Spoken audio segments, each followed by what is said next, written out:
En una carta a su hijo, Lord Chesterfield escribió que si no plantamos el árbol de la sabiduría cuando somos jóvenes, no podrá prestarnos su sombra en la vejez.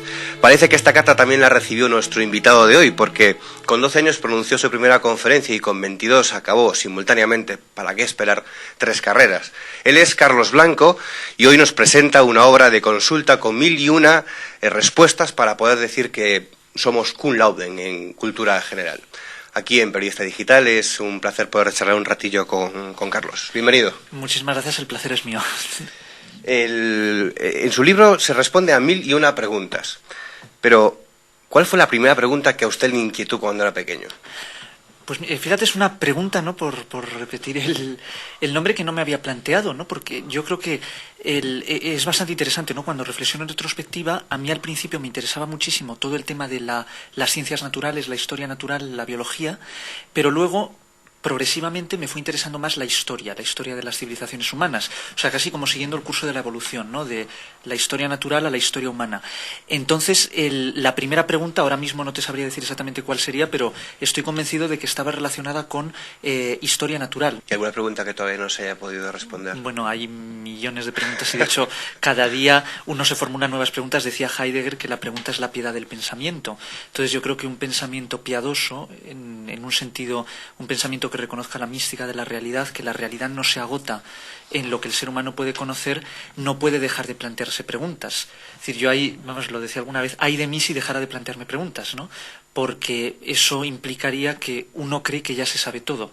Entonces yo creo que la pregunta es algo esencial en toda búsqueda. Nos mantiene vivos, en cierto modo. Somos humanos precisamente y en gran medida porque nos hacemos preguntas, pero preguntas al nivel más ordinario, ¿no? Pues ¿qué voy a hacer mañana? ¿En qué voy a trabajar? ¿A qué quiero dedicar mi vida? Es una aventura buscar respuestas. De hecho, decía Gottlob Ephraim Lessing, ¿no? Uno de los grandes autores de la Ilustración alemana, dice, preferiría, si me diese la opción de darme la verdad o de buscar la verdad, preferiría buscar la verdad, aún no teniéndola todavía, a que ya me diesen la verdad, ¿no? Como una especie de don dado, pero que de algún modo en el que yo no puedo participar, ¿no? Y yo estoy totalmente de acuerdo. Yo creo que la historia humana, pues de hecho en este libro trato tanto aspectos de ciencias naturales como de humanidades. Todos los campos del saber es una historia de constante búsqueda. Pues yo también tengo la esperanza de que hay preguntas que hoy nos parecen irresolubles, pero que estoy completamente seguro. Yo en ese sentido soy bastante optimista. Porque a veces a la sociedad se la critica mucho porque está acomodada o porque ya no se inquieta por cosas como nos inquietaba antes la vida. No somos menos curiosos ahora. Bueno, yo creo que hay un riesgo, efectivamente. Yo creo que cuanto mejor vive una sociedad, y sobre todo cuando una sociedad se instala en unos niveles de consumo tan elevados y a mi juicio desmesurados como ocurre en las sociedades occidentales, pues efectivamente yo creo que hay el peligro de que se pierda de vista lo esencial. Lo esencial yo creo que tiene que ser el conocimiento, el amor, la belleza, y eso a veces se diluye en otro tipo de objetos que aparentemente nos satisfacen momentáneamente o nos dan una felicidad episódica, pero que no responden a interrogantes más fundamentales, ¿no? Entonces yo creo que es el peligro del desarrollo, ¿no? O sea, de un desarrollo exclusivamente material, pero que no tiene en cuenta toda esa dimensión que diría este psiquiatra Abraham Maslow de autorrealización. Yo creo que eso depende muchísimo de la responsabilidad de cada uno y cada uno tiene que hacer autocrítica, yo el primero, para ver si muchísimas veces nos dejamos llevar por intereses demasiado fugaces, intereses demasiado cortoplacistas y no nos preguntamos por lo realmente fundamental. Decía Raymond Panikkar, este famoso teólogo de las religiones, ¿no? Y filósofo, sobre el tema de la muerte, porque en Occidente tenemos muchísimo miedo a la muerte, ¿no? Decía, claro, en Occidente se vive bien y se muere mal. En Oriente se vive mal y se muere bien, porque aquí hay más que perder, ¿no? Es decir, si morimos, dejamos detrás una vida de comodidades, ¿no? Claro, yo creo que en ese sentido una mayor solidaridad de ver que no todo el mundo tiene la suerte de participar de los bienes de la cultura, del conocimiento, de la ciencia que aquí tenemos, pues eso nos tiene que ayudarnos a salir de nosotros mismos. O sea, en ese sentido, y justamente yo creo que, de hecho, en este libro, en alguna pregunta más o menos lo doy a entender, lo que más nos saca de nosotros mismos es el conocimiento. Claro. Porque con el conocimiento nos relativizamos a nosotros mismos.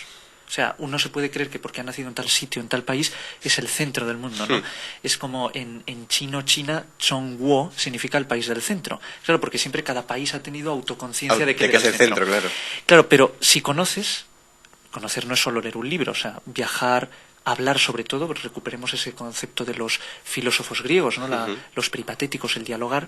el leer también, el escribir, eso nos saca de nosotros mismos porque relativizamos nuestra situación. En estas 1001 preguntas se dividen en 15 temas: historia universal, geografía, arte, egiptología, política y derecho, economía, filosofía. Ha ido agrupándolas en diferentes tal. Son 1001 preguntas. ¿Y si le ponemos a prueba? Pues no me las sabré todas, o sea, porque esto es una cosa que uno escribe en algún momento y no tiene, de alguna me acuerdo. Dígame un número entre el 1 y el 1001. Pues el no sé, vamos a decir el 500, no sé, por decir alguno. El 500, es que además está muy bien porque viene aquí por sí, números y por temas. 518, yo lo que esto me diga, 500. Sí, vamos, lo he dicho al azar, o sea, no tendría... Vamos, está claro que no hemos quedado con Carlos y yo antes de esta entrevista para que me dijera el número 500. De hecho, no me la sabré, entonces era una prueba de ello. Mira, pregunta 500 es: ¿qué es un califato y quiénes fueron los omeyas y los abásidas? Bueno, ahí he tenido un poco de suerte, o sea, no he tenido... No, pero prometo que lo he dicho absolutamente al azar. De hecho, en árabe, jalifatu, ¿no? O sea, el califato era, por así decir, el principio de organización política justo a la muerte de Mahoma.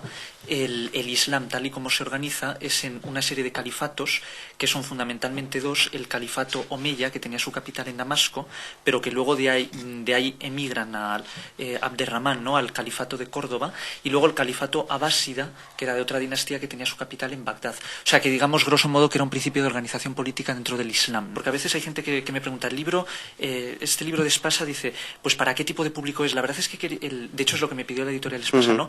Un nivel de preguntas muy sencillo, que cubra un poco un gran espectro de todos los campos del saber, de tal manera que una persona puede tener más conocimientos de biología, pero a lo mejor no de historia. Claro. Entonces, al ir a historia, pues que de hecho hay muchas cosas que le sonarán, pero es verdad esto, sí. Sí, además algunas respuestas son 3, 4 líneas para centrarte en el tema. No más, como mucho 5 líneas. Claro. Y de hecho está planeado también pues para alumnos de colegios de ESO, de bachillerato, universitarios. O sea, un poco, siempre se dice, ¿no?, para todos los públicos, pero en este caso es que la propia editorial quiso concebirlo así, ¿no?, como un libro que de algún modo cubriese todo el espectro del conocimiento.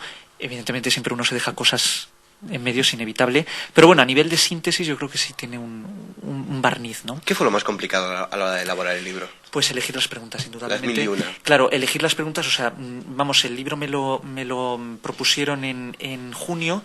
Yo en verano me fui a Estados Unidos, entonces no iba a poder continuarlo, pero sí me comprometí a tener las preguntas seleccionadas antes del verano, ¿no? Entonces ahí fue un poco complicado porque parece que 1001 preguntas son muchas preguntas, pero cuando uno se pone en papel en blanco o coge un libro de consulta y dice, bueno, biología, voy a sacar preguntas, salen muchísimas. Claro. Casi te salen 1001 de biología. Hombre, vamos, no me salieron tantas, pero efectivamente salen muchas. Porque claro, son tipo preguntas, pues, ¿qué es un gen? ¿Qué es un cromosoma? ¿Qué pregunta uno se hizo?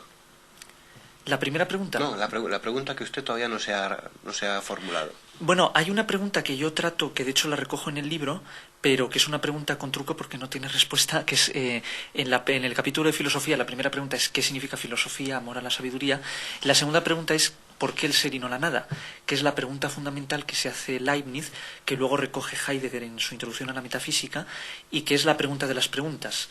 ¿Por qué el ser y no la nada? Entonces, claro, es una pregunta que no tiene una respuesta directa, simplemente me limito a decir que es la gran pregunta de la filosofía, al menos a mi juicio, y también tal y como lo exponen Leibniz y Heidegger, y que en ese sentido es una pregunta que resume muchísimas otras preguntas, ¿no? O sea, que incluso anima a los lectores a seguir buscando respuestas que todavía no... Hombre, yo es que, de hecho, este libro, a veces me lo preguntan, es un libro para otros libros, es un libro de consulta, es un libro que es un medio y no un fin. Es decir, este libro tiene que, sobre todo yo espero que la persona que lo lea, pues le ha interesado más la sección de filosofía, pues luego lea una historia de la filosofía o lea otro libro de filosofía. Le ha interesado más la de matemáticas, pues pueda leer un libro de divulgación en matemáticas.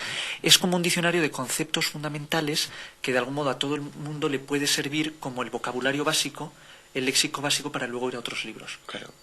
Oye, ¿alguna vez has suspendido algún examen porque no se sabía alguna de las preguntas que vienen en este libro? Bueno, por preguntas de este libro no, sería más bien me acuerdo una vez en un examen de latín, me hicieron yo tenía 14 años, no hace bastante, y era, ahí fue un error mío porque me había confundido en lo que había que estudiarse y entonces no me sabía la lección. Vaya. Y efectivamente sí, pues me